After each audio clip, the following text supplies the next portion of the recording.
আসসালামু আলাইকুম প্রিয় দর্শক, অন্য মঞ্চের আলোচনায় আজ আমাদের সঙ্গে অতিথি হিসেবে আছেন কিছুক্ষণ আগে, কয়েক ঘন্টা আগে ইরানের রেভলিউশনারি গার্ডস এক বিজ্ঞপ্তি দিয়ে জানিয়েছে যে তাদের মিসাইল আক্রমণে প্রধানমন্ত্রী নেতানিয়াহু ও 4 জন ইসরায়েলি সেনা কমান্ডার নিহত হয়েছেন। বিশ্বের বিভিন্ন দেশের মিডিয়া, বিশেষ করে সোশ্যাল মিডিয়া এবং ইউটিউব চ্যানেল এই খবরটি নিয়ে ব্যাপকভাবে পোস্ট দিয়েছে। প্রশ্ন খবরটির সত্যতা নিয়ে।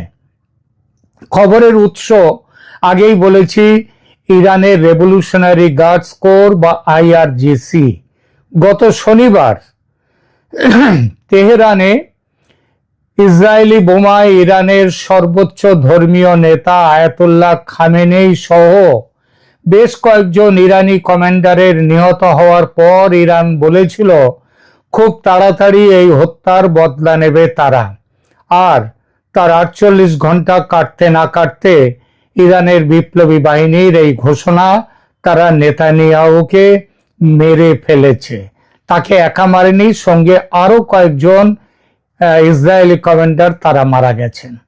সুতরাং বিপ্লবী বাহিনীর এই ঘোষণার প্রেক্ষিতে খবরের সত্যতা থাকতে পারে এমন একটি ধারণা ছড়িয়ে পড়ে চতুর্দিকে, একেবারে দাবানলের মতো। প্রথমে প্রচারিত হয় খবরটা কোনো যাচাই না করেই ইরানের রেভলিউশনারি গার্ডসের ঘোষণার প্রেক্ষিতে, ফলে বিভ্রান্তি ছড়ায় সে কারণে যে সত্যিই কি ঘটেছে। আইআরজিসি বা ইরানের বিপ্লবী গার্ড কোর বলেছে তারা প্রধানমন্ত্রী নেতানিয়াহুর অফিস ও ইসরায়েলি এয়ারফোর্স কমান্ডারের হেডকোয়ার্টার্সে মিসাইল হামলা করেছে, যার ফলে উচ্চ পদস্থ 4 ইসরায়েলি সেনাকর্তা সহ প্রধানমন্ত্রী বেঞ্জামিন নেতানিয়াহু নিহত হয়েছেন। কিন্তু ইসরায়েলি পক্ষ ও স্বাধীন গণমাধ্যম কোথাও প্রধানমন্ত্রী নেতানিয়াহু নিহত হয়েছেন এটা স্বীকার বা নিশ্চিত করেনি। দ্য টাইমস অফ ইসরায়েল তারা জানাচ্ছে, নিউজ পোর্টাল, তাদের সংবাদপত্র ইসরায়েলের খুব বিখ্যাত সংবাদ মাধ্যম, তারা লিখছে, তাদের খবরের হেডলাইন হচ্ছে ইরান গার্ডস ক্লেম দে টার্গেটেড নেতানিয়াহুজ অফিস এয়ারফোর্স হেডকোয়ার্টার্স। এইটা হেডলাইন। এই হেডলাইনের পরে তারা বিশেষ যে বিস্তারিত খবরে তারা বলছে যে ইরানস revolutionary guards say their latest missile attacks have targeted the office of Prime Minister Benjamin Netanyahu and the headquarters of the Israeli Air Force Commander. অর্থাৎ ইসরায়েলি কমান্ডার, ইরানের রেভলিউশনারি গার্ড তারা ঘোষণা করেছে তাদের টার্গেটেড প্রাইম মিনিস্টার নেতানিয়াহুর office এবং যে Israeli এয়ারফোর্সের যে হেডকোয়ার্টার সেইটা অ্যাটাক করেছে। এই খবরে আরো বলা হচ্ছে, দি টাইমস অফ ইসরায়েলের খবরে, the office of the criminal prime minister of the Zionist, এই ক্রিমিনাল প্রাইম মিনিস্টার কথাটা হচ্ছে ইরান যে বিজ্ঞপ্তি দিয়েছে সেই বিজ্ঞপ্তির, the office of the criminal prime minister of the Zionist regime and the headquarters of the regime's Air Force commander were targeted, the guards say in a statement carried by Fars news agency. একটি news agency, সেই news এজেন্সির বরাতে এই খবরটা বেরিয়েছে। It says Khaibar missiles were used in the attack. অর্থাৎ Iran বলেছে যে খাইবার বলে তাদের যে মিসাইল আছে, খুব উন্নত ধরনের মিসাইল, সেই মিসাইল দিয়ে তারা অ্যাটাক করেছে। Israel says there were no injuries in the strikes. Israel আবার বলছে যে এখানে তাদের পক্ষের থেকে কোনো রকম ইনজুরি হয়নি। খেয়াল রাখবেন কথাটা, তারা বলছে, ইসরায়েল বলেছে তাদের কোনো হতাহত হয়নি, মানে লক্ষ্যবস্তুতে মিসাইল এসছে কিনা সেটা কিন্তু তারা অস্বীকার করেনি। অর্থাৎ সেই ব্যাপারটা নিয়ে আমরা পরে আসছি। যেটা বললাম যে আইআরজিসি ইরানস রেভলিউশনারি গার্ডস কোর একটি বিবৃতিতে দাবি করেছে, তাদের বিবৃতিটা পড়ে দিলাম। তারা বলছে যে জায়নিস্ট শাসনের অপরাধী প্রধানমন্ত্রীর অফিস ও এয়ারফোর্স কমান্ডারের হেডকোয়ার্টার লক্ষ্য করে খাইবার মিসাইল নিক্ষেপ করেছে তারা। এই হামলা হচ্ছে যুক্তরাষ্ট্র ইসরায়েলের সাম্প্রতিক যৌথ আক্রমণে ইরানের সর্বোচ্চ নেতা আলী খামেনি ও কয়েকজন শীর্ষ সামরিক কমান্ডার নিহত হওয়ার পর ইরান যে পাল্টা হামলা চালাচ্ছে সেই প্রতিক্রিয়ার অংশ, সেই পাল্টা হামলার অংশ। নেতানিয়াহু কি মারা গেছেন? ইসরায়েলি পক্ষ জানিয়েছে ইরানের এই মিসাইল হামলায় কোনো হতাহত হয়নি, কিন্তু নেতানিয়াহুর কার্যালয় থেকে তার সাম্প্রতিক বৈঠকের ছবি ভিডিও প্রকাশ করা হয়েছে, যেখানে দেখা যাচ্ছে তিনি দেশে আছেন এবং নিরাপদে আছেন এবং মৃত্যুর গুজবকে এটা খণ্ডন করে।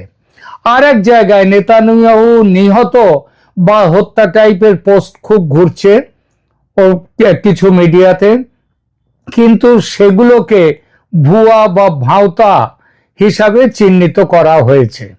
বিশ্বস্ত গণমাধ্যম বা সরকারি কোনো সূত্রে নেতানিয়াহুর মৃত্যু নিশ্চিত করা হয়নি। 4 সেনা কমান্ডার নিহত, এটা কি? সম্ভবত দুদিকের খবর গুলিয়ে গেছে। ইরানের পক্ষে শনিবারের হামলায় ইরানের পক্ষ ইতিমধ্যেই স্বীকার করেছে যে মার্কিন ইসরায়েলি হামলায় তাদের সশস্ত্র বাহিনীর chief of staff, IRGC commander, প্রতিরক্ষা মন্ত্রী সহ একাধিক শীর্ষ সামরিক কর্মকর্তা নিহত হয়েছেন। কিন্তু ইসরায়েলের 4 জন শীর্ষ কমান্ডার বা নেতানিয়াহু সহ তাদের নিহত হওয়ার কোনো স্বীকৃত রিপোর্ট নেই, ইসরায়েলও বলেনি। এমন কিছু হলে আন্তর্জাতিক গণমাধ্যম ও ইসরায়েলি সরকার আনুষ্ঠানিকভাবে ঘোষণা করত। এই মুহূর্তে বিশ্বস্ত কোনো সূত্রে তাই প্রধানমন্ত্রী নেতানিয়াহু নিহত এমন খবর নেই, বরং তার জীবিত ও সক্রিয় থাকার প্রমাণই পাওয়া যাচ্ছে। প্রশ্ন তাহলেও ওঠে, এমন নিউজ ছড়ালো কেন? যা রটে তার কিছু তো ঘটে থাকে। এখানে সেই কিছু বলতে কি ঘটেছে? ইরানের আইআরজিসি বলেছে তারা নেতানিয়াহুর অফিস ও, একটু আগে তো পড়ে শোনালাম, তারা নেতানিয়াহুর অফিস ও ইসরায়েলি এয়ারফোর্স হেডকোয়ার্টার লক্ষ্য করে মিসাইল ছুঁড়েছে। কিন্তু তারাও তাদের যে দাবি তাতে বলেনি যে নেতানিয়াহু নিহত হয়েছেন, এই কথাটা তারা কিন্তু পরিষ্কারভাবে বলেনি। তাদের যা বক্তব্য সেটা হলো তাদের মিসাইল ইসরায়েলের আয়রন ডোম সেটা অগ্রাহ্য করে লক্ষ্যবস্তুতে আঘাত করেছে। লক্ষ্য করার মতো বিষয় এটা যে ইসরায়েলি পক্ষও কিন্তু কোথাও বলেনি যে তাদের লক্ষ্যবস্তু, তাদের ওখানে কোনো মিসাইল হামলা হয়নি। ইসরায়েলি পক্ষ জানিয়েছে ওই হামলায় তাদের দিক থেকে বড় ধরনের হতাহতের ঘটনা ঘটেনি। এই বিবৃতির অর্থ এটাই দাঁড়ায়, প্রধানমন্ত্রীর অফিস ও ইসরায়েলি সেনা হেডকোয়ার্টার্স লক্ষ্য করে, মানে এয়ারফোর্সের হেডকোয়ার্টার, সেটা লক্ষ্য করে ছোড়া যে ইরানি মিসাইল, কিন্তু আয়রন ডোম, ইসরায়েলের আয়রন ডোম সেটা আটকাতে পারেনি। সেটা কিছুটা অন্তত গিয়ে লক্ষ্যবস্তুতে আছড়ে পড়েছে। তবে এটাও ঠিক বড় ধরনের হতাহত হয়নি। এর মানে ছোট ধরনের হতাহত হয়েছে, এটাই বোঝায়, তাই নাকি? ইতিমধ্যে ইসরায়েল নেতানিয়াহুর অফিস থেকে বৈঠকের ফুটেজ ও ছবি প্রকাশ করেছে, যা তার জীবিত থাকা ও কার্যক্রমে সক্রিয় থাকার প্রমাণ হিসেবে দেখা হচ্ছে। এগুলো অনলাইনে ঘুরতে থাকা হত্যা, নিহত হয়েছে নেতানিয়াহু, এসব খবরকে সরাসরি খণ্ডন করে। আলাদা এক ফ্যাক্ট চেক ভিডিওতে দেখানো হয়েছে নেতানিয়াহু ড্রোন হামলায় মারা গেছে, তার মৃত ছবিটাও পর্যন্ত দেখিয়ে দেওয়া হয়েছে। এই ছবি তো আজকাল করাতে কোনো অসুবিধে নেই, টাইপ এটা আগের গুজবও মিথ্যে ছিল, এবং তার সরকারি প্রোফাইল ও আন্তর্জাতিক আইনি প্রক্রিয়া সবই দেখায় যে তিনি এখনো বহাল তবিয়তে বেঁচে আছেন। এবং বৃহস্পতিবারে নরেন্দ্র মোদী ভারতের প্রধানমন্ত্রীর সাথে তিনি মিটিং করেছেন। পরিশেষে সব খবর মিলিয়ে দেখে এটা বলা যায়, ইরানের দাবি আংশিকভাবে সত্যি। ইসরায়েলের আয়রন ডোম ভেদ করে ইরানি মিসাইল তার সঠিক লক্ষ্যে আঘাত ঠিকই করেছে, তবে সেই আঘাতে নেতানিয়াহু নিহত হননি। এই প্রসঙ্গে একটি বড় খবর দিয়ে শেষ করব এই প্রতিবেদন। আমেরিকার একাধিক F-15 যুদ্ধ বিমান কুয়েতের আকাশে ধ্বংস করে দিয়েছে ইরান। অর্থাৎ ইরানও কিন্তু তেড়ে ফুঁড়ে শুরু করে দিয়েছে লড়াই। সহজে থামবে না এ লড়াই, লিখে নেওয়া যায়। সেক্ষেত্রে ভারত এবং মার্কিন যুক্তরাষ্ট্র মনে করে বাংলাদেশে যদি একটা অংশগ্রহণমূলক রাজনৈতিক পরিবেশ তৈরি না হয়, যেখানে আওয়ামী লীগ অবাধে রাজনীতিতে অংশ নিতে পারবে, তাহলে বাংলাদেশে 2024-এর আগস্টের পর থেকে যে ইসলামী চরমপন্থী গোষ্ঠীর উত্থান হয়েছে, যাকে কিনা মার্কিন যুক্তরাষ্ট্রের গোয়েন্দা প্রধান তুলসি গ্যাবার্ড খিলাফত প্রতিষ্ঠার প্রচেষ্টাকারী রাজনৈতিক পক্ষ বলে মনে করেন, সেই পক্ষটির যে উত্থান হয়েছে, সেই উত্থান ঠেকানোর কোনো উপায় থাকবে না, তাদের আরো বিকাশ ঘটবে। বাংলাদেশ সহ এই অঞ্চলে মার্কিন যুক্তরাষ্ট্রের প্রশাসনের সবচেয়ে শীর্ষ কর্মকর্তা পল কাপুর এখন ঢাকা সফর করছেন।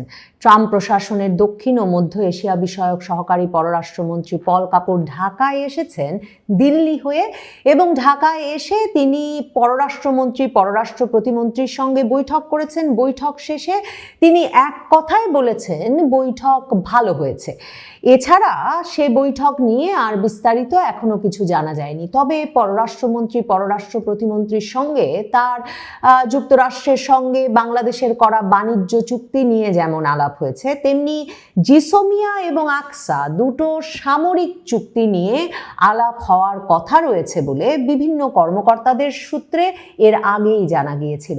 মানে পররাষ্ট্রমন্ত্রী, প্রতিমন্ত্রীর সঙ্গে পল কাপুরের বৈঠকটা যে ভালো হবে তাতে আসলে বিশেষ বিস্ময়ের কিছু নাই, সেটাই স্বাভাবিক। কারণ পল কাপুর যা যা চান সে বিষয়টা আগেই আমাদের পররাষ্ট্রমন্ত্রী, যখন তিনি জাতীয় নিরাপত্তা উপদেষ্টা ছিলেন ডক্টর মোহাম্মদ ইউনূসের, সে সময়ে তিনি যুক্তরাষ্ট্রের সঙ্গে বাংলাদেশের যে বাণিজ্য চুক্তি স্বাক্ষর করে এসেছেন, সম্পাদন করে এসেছেন, তাতেই পরিষ্কারভাবে লিপিবদ্ধ আছে।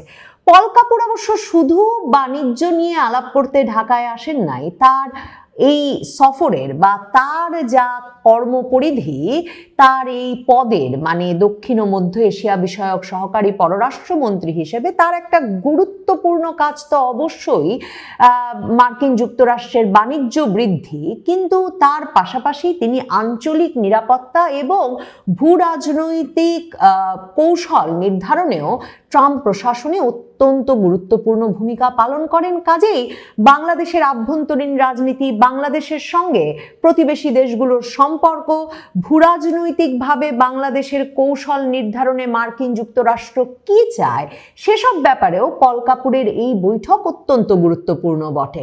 বাংলাদেশের সবচেয়ে বেশি আলোচিত হচ্ছিল পল কাপুরের সফরটি নিয়ে এ কারণে যে এই যে ট্রাম্প প্রশাসনের একজন শীর্ষ কর্মকর্তা সরকার নির্বাচিত হওয়ার পর প্রথমবারের মতো ঢাকা সফরে এলেন, তখন তিনি বাংলাদেশের রাজনীতিকে অন্তর্ভুক্তিমূলক করবার বিষয়ে কি মত দেন, বাংলাদেশের কোন কোন রাজনৈতিক দলের সঙ্গে আলাপ করেন, এসব বিষয়গুলো সবচেয়ে বেশি মনোযোগ পাচ্ছিল বাংলাদেশে। কারণ বাণিজ্য চুক্তির ব্যাপারটার একরকম ফয়সালা হয়ে গেছে ইউনূস আমলে। সেখানে খলিলুর রহমান ইউনূস সরকার এরই মধ্যে মার্কিন যুক্তরাষ্ট্রকে যে পরিমাণ সুযোগ সুবিধা দেওয়ার এবং মার্কিন যুক্তরাষ্ট্র থেকে গম থেকে জ্বালানি তেল থেকে তুলা সবকিছু কিনবার যে প্রতিশ্রুতি দিয়ে এসেছেন এবং সামরিক অস্ত্রশস্ত্র ক্রয় বাড়ানোর যে অঙ্গীকার করে এসেছেন, তাতে বাণিজ্য বাড়ানোর দিক থেকে যে মার্কিন যুক্তরাষ্ট্রের এই মুহূর্তে কোনো শঙ্কা নেই, সেটা জেনে বুঝেই মার্কিন যুক্তরাষ্ট্র বিএনপি সরকারকে ক্ষমতায় আনতে সমর্থন দিয়েছে। মার্কিন যুক্তরাষ্ট্রের অত্যন্ত শীর্ষস্থানীয় বাণিজ্য কর্মকর্তা জেমিসন গ্রিয়ার নির্বাচনের আগে এমনকি ভার্চুয়াল বৈঠকে তারেক রহমান, শফিকুর রহমান এদের সঙ্গে আলাপও করে নিয়েছিলেন।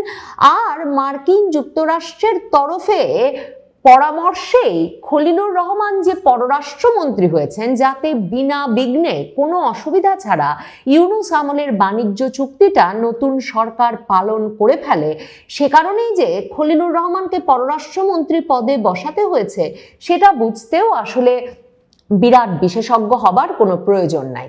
কাজেই পল কাপুরের এই সফরের সবচেয়ে গুরুত্বপূর্ণ এবং গুরুতর যে আলাপটা হয়ে দাঁড়িয়েছে এখন তারেক রহমানের সরকারের সঙ্গে, তার সরকারের বিভিন্ন গুরুত্বপূর্ণ ব্যক্তিদের সঙ্গে বৈঠকের সময় এবং পরবর্তীতে রাজনৈতিক দলগুলোর সঙ্গে তার বৈঠকের সময়, যেগুলো অনুষ্ঠিত হবে আগামীকালকে, সেটা হচ্ছে এই অঞ্চলের নিরাপত্তা রক্ষায় বাংলাদেশের রাজনীতিটাকে, বাংলাদেশের আভ্যন্তরীণ রাজনৈতিক পরিবেশটাকে মার্কিন যুক্তরাষ্ট্র এবং এই ইন্দো প্রশান্ত মহাসাগরীয় অঞ্চলে মার্কিন যুক্তরাষ্ট্র তাদের সবচেয়ে বড় মিত্র বলে মনে করে যে দেশকে, অর্থাৎ ভারত, সে দেশ কিভাবে দেখতে চায়। মানে দিল্লি থেকে যখন পল কাপুর এসেছেন ঢাকায়, তখন দিল্লিতে তিনি স্পষ্টভাবে এই বার্তা দিয়ে এসেছেন সংবাদ মাধ্যমের সামনে যে মার্কিন যুক্তরাষ্ট্র মনে করে যে এই পুরো অঞ্চলে, ইন্দো প্রশান্ত মহাসাগরীয় অঞ্চলে চীনের ডমিনেন্স, চীনের আধিপত্য কমানোর একমাত্র উপায় একটা স্ট্রং ইন্ডিয়া, এবং এই যে একটা শক্তিশালী ভারত মার্কিন যুক্তরাষ্ট্রের এ অঞ্চলের নিরাপত্তা কৌশলের একেবারে কেন্দ্রে অবস্থান করছেন, এ কথাটা যে পল কাপুর ওখানে গিয়ে বলে এলেন এবং সে বার্তা নিয়ে যে তিনি ঢাকায় এলেন, তার ফলে বাংলাদেশে মূলত যে দুটো বার্তা স্পষ্টভাবে তারেক রহমান সরকারকে আবার মনে করিয়ে দিতে চায় ট্রাম্প প্রশাসন, তার একটি হচ্ছে ভারতের সঙ্গে সুসম্পর্ক গড়ে তুলতেই হবে, মানে শুধুমাত্র চীনের সঙ্গে মাখামাখি বন্ধ করতে হবে তাই মার্কিন যুক্তরাষ্ট্রের বার্তা নয়। এ অঞ্চলে মার্কিন যুক্তরাষ্ট্র মনে করে ভারত তাদের সবচেয়ে বড় কৌশলগত মিত্র এই অঞ্চলের নিরাপত্তা রক্ষায়, এবং ভারতের সঙ্গে তাই সুসম্পর্ক রক্ষা করা এ অঞ্চলের সকল দেশের জন্য প্রয়োজনীয় বলে মনে করে মার্কিন যুক্তরাষ্ট্র। এটা একটা গুরুত্বপূর্ণ বার্তা। কাজেই তারেক রহমান সরকারকে খুব শিগগিরই ওই দিকে সম্পর্ক উন্নয়নের দিকে আরো বেশি অগ্রগামী হতে হবে, আরো বেশি প্রোঅ্যাক্টিভ হতে হবে, অগ্রসর হতে হবে এবং সক্রিয় হতে হবে। অন্যদিকে আরেকটি যে বার্তা ভারতের তরফে ভারত দিয়ে আসছে দীর্ঘ সময় ধরে মার্কিন যুক্তরাষ্ট্রকে এবং বাংলাদেশকে, এমনকি জাতীয় নিরাপত্তা উপদেষ্টা ভারতের অজিত দোভাল বাংলাদেশের জাতীয় নিরাপত্তা উপদেষ্টা খলিলুর রহমানকে ডেকে 2025-এর নভেম্বর থেকে একবার ভারতে একবার দোহায় নিয়ে একই কথা বলেছেন। আর পল কাপুর এই ফেব্রুয়ারির নির্বাচনের কয়েক সপ্তাহ আগে ওয়াশিংটনে ডেকে বলেছিলেন, সেটা হচ্ছে এই অঞ্চলে আঞ্চলিক নিরাপত্তা রক্ষায় বাংলাদেশে জঙ্গিবাদের বিকাশ হতে না দেওয়া, বাংলাদেশে ইসলামী চরমপন্থার বিকাশ, উগ্রবাদের বিকাশ হতে না দেওয়া এই সরকারের একটা গুরুত্বপূর্ণ দায়িত্ব হবে।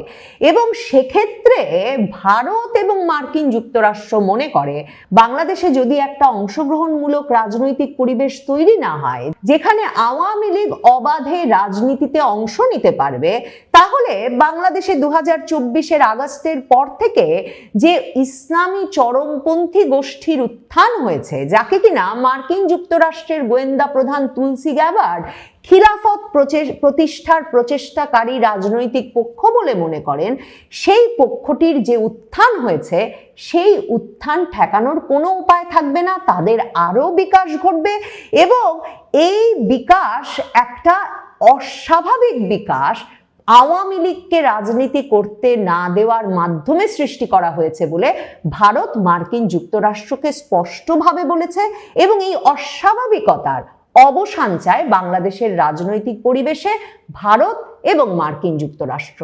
পল কাপুরের তরফে ভূরাজনৈতিকভাবে আঞ্চলিক নিরাপত্তার দিক থেকে এই বার্তাটা অত্যন্ত গুরুত্বের সঙ্গে বাংলাদেশের এই শীর্ষ মন্ত্রীদেরকে এবং যেই রাজনৈতিক দলগুলোর সঙ্গে পল কাপুর দেখা করবেন তাদেরকেও দেওয়া হবে। পল কাপুর এই সহকারী পররাষ্ট্রমন্ত্রীর পদ পাওয়ার আগে থেকেই পুরো সময়টাই একাডেমিক হিসেবে জিহাদ নিয়ে গবেষণা করেছেন, ধর্মীয় উগ্রপন্থার বিকাশ নিয়ে গবেষণা করেছেন এবং পাকিস্তানের সঙ্গেও যে অতি ঘনিষ্ঠতা এই অঞ্চলের যে কোনো দেশের জন্য বিপজ্জনক, কারণ পাকিস্তান জিহাদ রপ্তানি করে এক একটা দেশে আসলে সন্ত্রাসবাদের বিকাশ ঘটাতে চায়, এটা পল কাপুরের প্রধানতম গবেষণার বিষয়।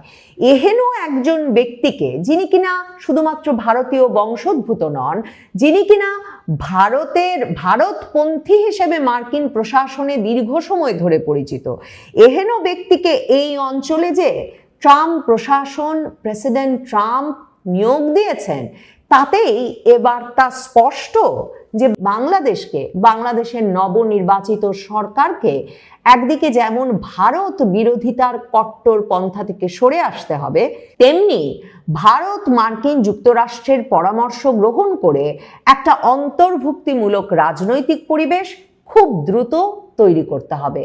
পল কাপুর আগামীকালকে যে রাজনৈতিক দলগুলোর সঙ্গে কথা বলবেন তার মধ্যে মার্কিন দূতাবাসে কিংবা মার্কিন রাষ্ট্রদূতের বাড়িতে, এমনকি আওয়ামী লীগ নেতৃবৃন্দের সঙ্গে তার এক বৈঠকের কথাও জোরদারভাবে শোনা যাচ্ছে ঢাকার মার্কিন দূতাবাসের তরফে। সে বৈঠকে ভার্চুয়ালি শেখ হাসিনা পুত্র সজীব ওয়াজেদ জয় অংশ নিতে পারেন এমন খবরও পাওয়া যাচ্ছে।